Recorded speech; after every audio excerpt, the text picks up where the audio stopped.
Usai peretasan Pusat Data Nasional, Menkominfo Budi Aris Setiadi menegaskan akan segera menaikkan aturan yang mewajibkan kementerian dan lembaga memiliki backup atau pencadangan data. Pencadangan data penting untuk melindungi pelayanan jika ada peretasan. Sebelumnya, dalam rapat kerja dengan DPR, BSSN mengungkap hanya 2% data di Pusat Data Nasional yang memiliki backup. Opsional. Regulasi di Kominfo itu opsional untuk backup. Saya tanya kenapa opsional? Karena ada rejim auditor yang tidak memungkinkan daerah-daerah ini atau kementerian lembaga daerah ini meminta tambahan anggaran untuk itu. Nah, tapi saya udah lihat ini nggak benar kalau opsional. Jadi tetap harus mandatori backup itu. Sehingga dalam waktu singkat saya akan buat aturan semua kementerian lembaga daerah dimanapun dalam urusan data ini harus mandatori dia punya backup supaya manakala ada serangan berikutnya dia bisa menahan. Mohon izin Pak Menteri. Anggota Komisi 1 DPR RI Nurul Arifin mencecar Kepala BSSN dan Menteri Kominfo terkait siapa pelaku penyerangan terhadap Pusat Data Nasional.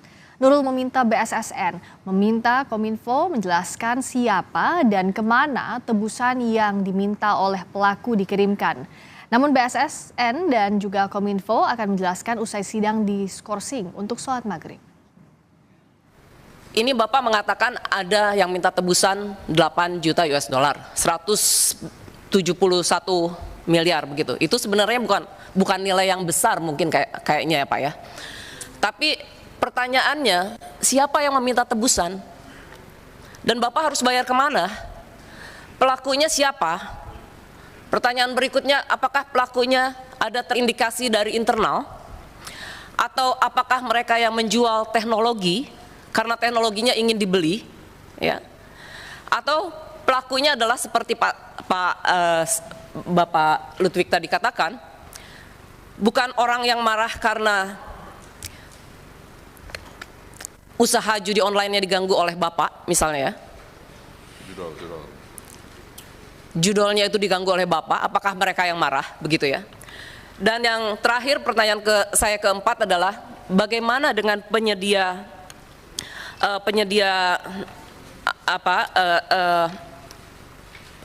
penanggung jawab penyedia jasanya tersebut? Apakah mereka tidak mampu? Ya, yang saya sebut Telkom dengan lintas Arta itu, apakah mereka atas ketidakmampuan mereka memenuhi service level agreement itu? Tanggung jawab mereka di mana? Pastinya ada kontrak dong Pak, gitu ya. Kemudian seberapa besar sih kerugian finansial dan non finansial dari perkara ini? Serangan ransomware varian Lockbit versi ketiga atau ransomware Brainshipper di bulan Juni menyerang Pusat Data Nasional di Surabaya. Di dalamnya berisi data sejumlah instansi pelayanan publik mulai dari milik pemerintah pusat hingga pemerintah daerah. Dampaknya saudara, 282 instansi pusat dan daerah mengalami gangguan pelayanan. Salah satunya imigrasi untuk data perlintasan di bandara dan pelayanan paspor. Kami kutip dari Lanskap Keamanan Siber Indonesia tahun 2023 yang diterbitkan oleh Badan Siber dan Sandi Negara, sepanjang tahun lalu ada 1 juta lebih kasus serangan ransomware di Indonesia dan ada 1,6 juta penjualan data di situs jual beli data. Menariknya, data yang diserang termasuk yang diperjualbelikan di situs jual beli data adalah milik administrasi pemerintahan. Akun Munzi Hacker di situs jual beli data mengklaim memiliki data Badan Intelijen Strategis atau BAIS TNI dan data Inafis Polri. Dan diduga juga turut nama, foto, nomor registrasi pokok hingga nomor telepon sampel data dari Badan Intelijen Strategis atau BAIS TNI. Selain itu pemilik akun mengklaim memiliki data seperti foto wajah anggota Inafis, sidik jari dan data email. Data itu bersama 33,7 GB data dokumen rahasia dijual seharga $7.000 Amerika Serikat atau setara 114,8 juta rupiah. Presiden Joko Widodo memanggil Menkominfo Budi Ari Setiadi, Kepala BSSN Hinsa Siburian dan sejumlah pejabat terkait ke Istana Negara terkait kasus serangan siber di Pusat Data Nasional yang dikelola Kementerian Kominfo. Informasi selengkapnya kita tanyakan langsung ke jurnalis Kompas TV Alfania Rizky, langsung dari Istana Negara. Alfa, apa yang digali Presiden dari pemanggilan hari ini?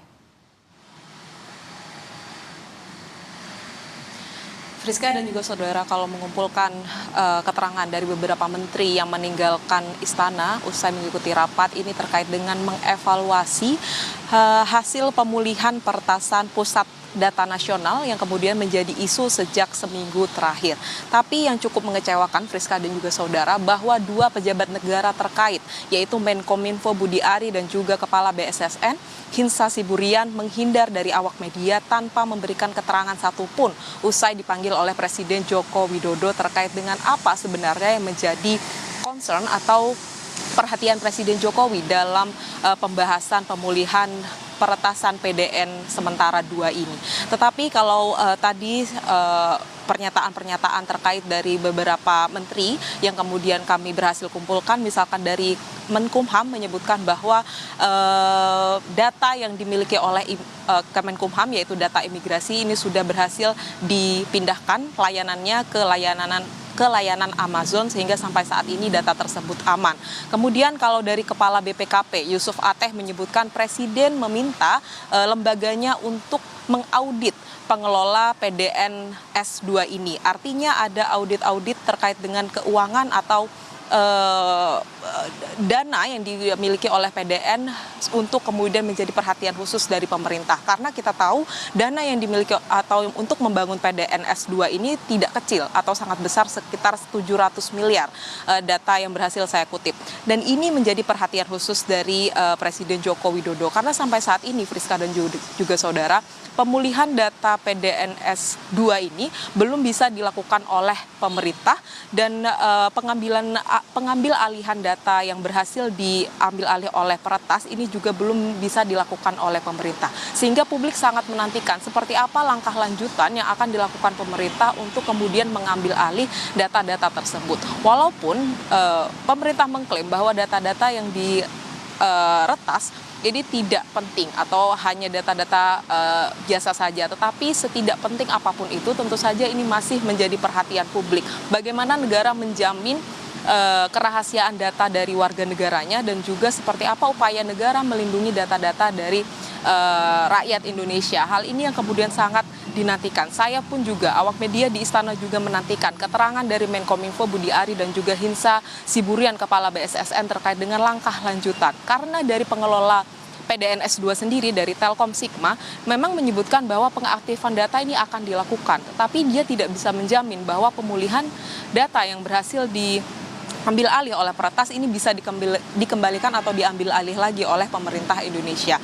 Hal ini menjadi PR seperti apa data-data kita itu berhasil dilindungi dan juga bagaimana keamanan data layanan kita. Karena kita tahu dari hasil rapat dengar pendapat dengan DPR kemarin bahwa PDN S2 menggunakan Windows Defender gratisan. Dengan dana yang sebesar itu menggunakan Windows Defender gratisan dan tentu saja ini menjadi pertanyaan publik juga keseriusan negara dalam melindungi data-data warganya. Friska. Nah, lalu solusi atau langkah yang dilakukan untuk pemulihan PDN satu ini yang masih dilakukan, serta antisipasi serangan sejauh ini menurut Istana dan pihak terkait apa saja yang sudah berhasil Anda himpun, Alfa? Ya Friska, kalau sejauh ini pemerintah hanya menekankan pada pengambil alihan data, walaupun sampai saat ini hal tersebut juga masih sangat abu-abu seperti apa pengambil alihan data yang akan dilakukan pemerintah.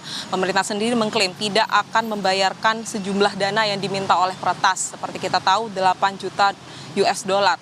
Lalu langkah apa yang akan dilakukan pemerintah? Karena kalau berdasarkan keterangan dari beberapa pengamat IT, menyebutkan bahwa pengambil alihan data ini sebenarnya tidak bisa dilakukan walaupun data tersebut sudah diisolasi oleh pemerintah kita. Tetapi data tersebut sudah diambil alih oleh peretas. Sehingga hal ini yang kemudian dinantikan oleh publik upaya apa yang akan dilakukan pemerintah. Kalau saya dengar tadi dari keterangan Menkumham menyebutkan bahwa layanan swasta lebih aman, lebih bisa digunakan oleh data imigrasi kita. Tentu saja ini menjadi evaluasi apakah sebenarnya PDNS kita ini bisa dilakukan atau ditingkatkan selevel dengan layanan-layanan swasta tersebut misalkan. Kemudian juga dengan audit dana yang akan segera dilakukan oleh BPKP walaupun masih menantikan hasil forensik dari BSSN. Tentu saja ini menjadi PR lagi Friska dan juga saudara, dana yang dikeluarkan untuk PDNS 2 yang sangat besar itu sudah dialokasikan dengan benar atau tidak dan sudah bisa membangun layanan pusat data nasional yang mumpuni atau tidak, karena buktinya sampai sekarang PDNS kita saja masih bisa diretas dan datanya tidak bisa dikembalikan atau belum bisa dikembalikan. Kita nantikan bersama Friska dan juga saudara. Padahal PDNS ini adalah Tier 4, artinya tidak boleh offline, apalagi ada celah untuk diretas, sehingga tanggung jawab pemerintah masih kita nanti. Terima kasih Alvania Rizky, langsung dari Istana Kepresidenan Jakarta.